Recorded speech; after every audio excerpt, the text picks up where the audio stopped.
भक्ति भाव की वीडियोस देखने के लिए त्रिलोक चैनल को सब्सक्राइब करने के बाद घंटी का बटन दबाना ना भूलें। नमस्कार दोस्तों, आज हम आपको सावन महीने में करने वाले कुछ उपायों के बारे में बता रहे हैं जिससे महादेव आपके ऊपर अत्यधिक प्रसन्न होकर आपको मनचाहा वरदान देंगे और बना देंगे आपको करोड़पति।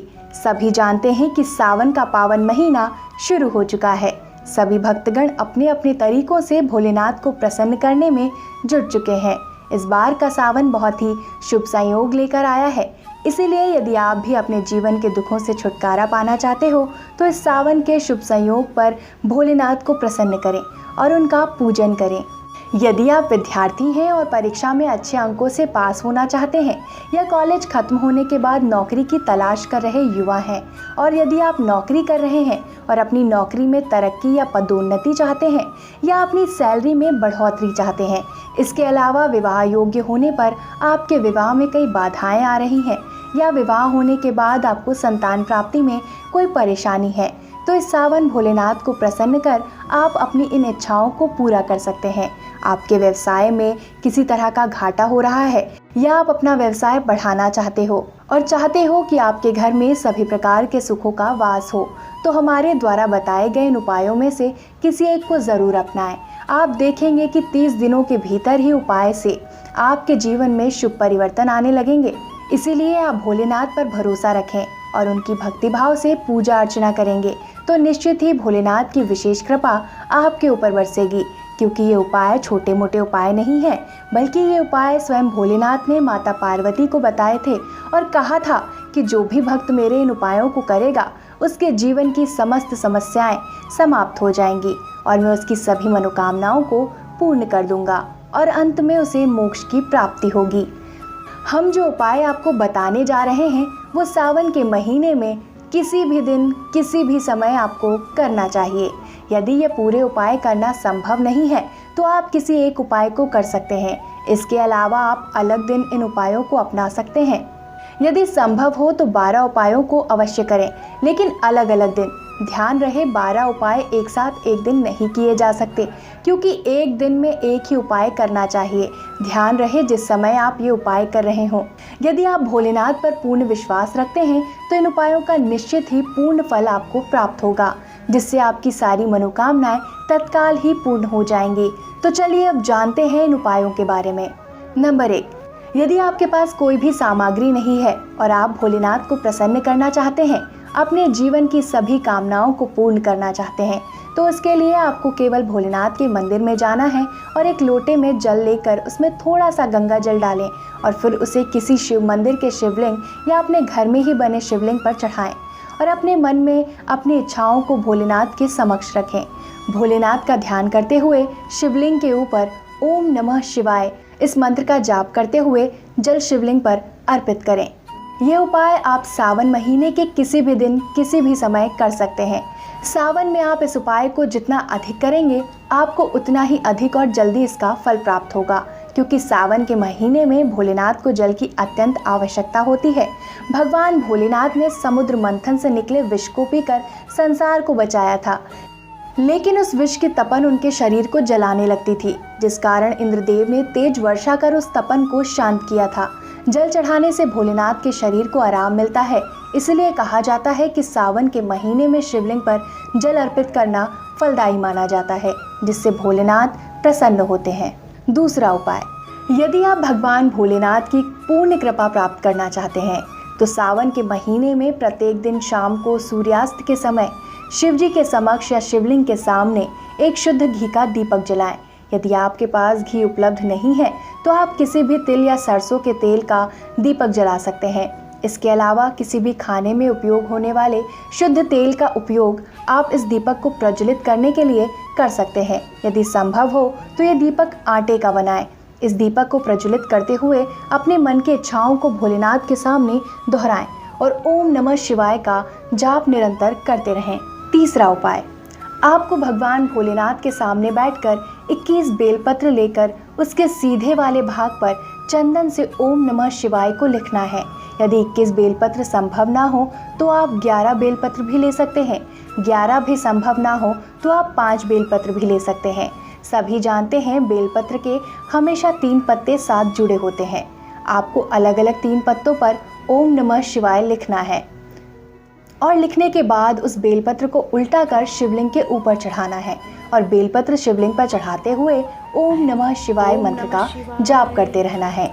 कोई भी वस्तु जब हम भगवान भोलेनाथ को अर्पित करते हैं तो उस समय ओम नमः शिवाय का उच्चारण हमें ज़रूर करना चाहिए, तभी हमें वह वस्तु भोलेनाथ को अर्पित करने का संपूर्ण फल प्राप्त हो पाता है। चौथा उपाय, यदि आपका भाग्य साथ नहीं दे रहा है, बार बार कड़ी मेहनत करने के बावजूद भी आपको उसका वैसा फल नहीं मिल पा रहा है जैसा आप इच्छा रखते हैं, तो आपको भोलेनाथ को प्रसन्न करने के लिए कच्चे दूध में, यदि यह कच्चा दूध गाय का हो तो उत्तम रहेगा, नहीं तो आप किसी भी कच्चे दूध में थोड़ी सी केसर अच्छे से मिला दें और वह केसर मिला हुआ दूध भगवान भोलेनाथ को चढ़ाएं। ऐसा करने से मनुष्य का भाग्य जाग जाता है और उसकी किस्मत भी खुल जाती है, यानी कि इस मनुष्य का भाग्योदय हो जाता है। भोलेनाथ को केसर वाला दूध चढ़ाते समय भी अपने मन में ओम नमः शिवाय महामंत्र का जाप निरंतर करते रहना चाहिए। पांचवा उपाय, एक मुट्ठी चावल को अच्छी तरीके से गीला कर लें और उसका पानी निचोड़कर मुट्ठी को बंद कर लें और भोलेनाथ के समक्ष अपनी इच्छा मन में दोहराएं। फिर मुट्ठी भरे चावलों को भोलेनाथ पर अर्पित करें। यदि आप शिव जी के मंदिर में जाते हैं तो ये चावल आप वहां चढ़ा सकते हैं। यदि आपने यह मुट्ठी भर चावल अपने घर के शिवलिंग पर चढ़ाए हैं तो अगली सुबह इन चावलों को उठाकर पक्षियों को खाने के लिए डाल दें या उन चावलों को किसी जल में प्रवाहित कर सकते हैं। यदि एक मुट्ठी चावल आप भोलेनाथ को सच्ची श्रद्धा और मन से चढ़ाएंगे तो निश्चित ही आपके जीवन की सारी मनोकामनाएं भोलेनाथ अवश्य पूर्ण करेंगे। अगला उपाय, यदि आप लक्ष्मी यानी धन की प्राप्ति चाहते हो तो आपको भोलेनाथ के आगे एक नारियल चढ़ाना चाहिए। यह उपाय आप रोज भी कर सकते हैं, लेकिन ध्यान रहे रोज ये उपाय करने के लिए आपको रोज एक नया नारियल भोलेनाथ को अर्पित करना होगा। जो मनुष्य सच्ची श्रद्धा और निष्ठा से भोलेनाथ को एक नारियल चढ़ाता है उसके घर में 10 प्रकार की लक्ष्मी आने लगती है, धन के नए नए अवसर मिलने लगते हैं। इन उपायों को आप साधारण दिनों पर या सोमवार को भी कर सकते हैं या मासिक शिवरात्रि के दिन भी कर सकते हैं या शिव जी के किसी भी पर्व पर अपना सकते हैं। यदि हो सके तो सावन के पूरे महीने आप इन उपायों को अपनाएं, जिससे कि भोलेनाथ आपसे शीघ्र ही प्रसन्न होकर आपको मनचाहा वरदान दें। 7वां उपाय, यदि आपके जीवन में बहुत सारे संकट या कष्ट हैं तो आपको भोलेनाथ के ऊपर जौ चढ़ाना चाहिए। जौ हवन की सामग्री में उपयोग की जाती है। भोलेनाथ को जौ चढ़ाने से हमारे जीवन के सभी कष्ट और दुख दूर हो जाते हैं। 8वां उपाय, इसके अलावा भोलेनाथ को और पितरों को प्रसन्न करने के लिए एक लोटे में जल भरकर उसमें काले तिल डालें, फिर उसे भोलेनाथ के शिवलिंग पर अर्पित कर दें। आपके जीवन में आ रहे सभी दुखों से आपको जल्दी छुटकारा मिल जाएगा। इसके अलावा कच्चे दूध में भी इन काले तिलों को डालकर आप भोलेनाथ को अर्पित कर सकते हैं। ऐसा करने से आपके जीवन की समस्त समस्याएं धीरे धीरे समाप्त होने लगेंगी और उनका अंत हो जाएगा और आपके परिवार में सुख और शांति आएगी, वैभव आएगा। आपके घर में किसी भी चीज़ की कमी नहीं रहेगी। 9वां उपाय, इसके अलावा भोलेनाथ को जल्दी प्रसन्न करने का एक और उपाय है, जिसमें आपको नंदी, जो भोलेनाथ का वाहन है, उसे हरी घास और रोटी में घी लगाकर खिलाना चाहिए। जो मनुष्य सावन के महीने में बैल को हरी घास खिलाता है उसके घर परिवार में हरियाली आने लगती है, यानी कि सुख समृद्धि आने लगती है। धन धान्य वैभव सभी सुख प्राप्त होते हैं। इसलिए सावन के महीने में बैल को हरी घास अवश्य खिलाएं। 10वां उपाय, सावन के महीने में वर्षा बहुत अधिक होती है, इसलिए हो सके तो इस महीने में गरीबों को छाता और वस्त्र दान करें, उन्हें भोजन कराएं। जो मनुष्य सावन के महीने में गरीबों को दान करता है उसे अनंत पुण्य फल की प्राप्ति होती है। 11वां उपाय, इसके अलावा धन की प्राप्ति और व्यापार में तरक्की के लिए आप छोटी छोटी 11 या 21 आटे की लोइयां बना लें और जिस तालाब या झील में मछलियां हों उन्हें खिला दें। ध्यान रहे आटे की एक लोई को मछली को खिलाते समय आपको ओम नमः शिवाय के मंत्र का जाप करना है। ऐसा करने से आपको व्यापार में तरक्की मिलेगी। आपका व्यापार दिन दुगनी और रात चौगनी तरक्की करेगा। इससे आपका भाग्य उदय होगा। 12वां और आखिरी उपाय, यदि आप अपार धन चाहते हैं, अपने घर की गरीबी मिटाना चाहते हैं, तो आपको गन्ने के रस से भोलेनाथ का अभिषेक करना चाहिए। अभिषेक करते समय ओम नमः शिवाय मंत्र का जाप जरूर करें। भोलेनाथ का ध्यान करें और अपनी इच्छाओं को भोलेनाथ के सम्मुख रखें। ध्यान रहे गन्ने का रस भोलेनाथ को अर्पित करने के बाद स्वच्छ जल से भी शिवलिंग को स्नान कराएं, नहीं तो आपका यह अभिषेक अधूरा माना जाएगा। जो मनुष्य गन्ने के रस से भोलेनाथ का अभिषेक करता है उनके घर में सभी दिशाओं से लक्ष्मी का आगमन होता है। आज यदि उसके ऊपर कोई कर्ज है वो भी समाप्त हो जाता है।